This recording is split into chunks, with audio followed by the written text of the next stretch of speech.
হ্যারির নামে আর একটাও মিথ্যে কথা বলবে না। কি? আমি মিথ্যে কথা বলছি? হ্যাঁ বলছো। তোমাকে কি করে বিশ্বাস করি বলো তো? তোমরা যে আবার আমাকে ঠকাচ্ছ না, তার কি গ্যারান্টি আছে? এনা, এনা তুই কি আমাদের একটা কথাও শুনবি না? পাগল নাকি?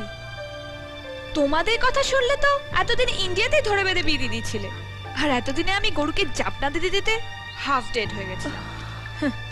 ভাগ্যিস দাদা আমাকে ব্রিলিয়েন্ট আইডিয়াটা দিয়েছিল। দাদা? সিড, হ্যাঁ বাবা, তুমি বলতে না দাদা আমার গুরুদেব? ঠিকই বলতে, গুরুদেব না হলে কেউ এরকম দারুণ আইডিয়া দিতে পারে? আরে পাগলামি করিস না, তোকে যেটা বলছি সেটাই কর। তুই এখন বিয়েতে রাজি হয়ে যায় না, তারপর ছেলেটাকে এই দেশ দেখানোর নাম করে এখানে নিয়ে আয়।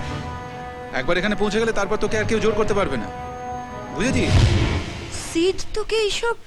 দাদার কিন্তু দারুণ বুদ্ধি, তাই না মা? ঠিক বাবার মতন।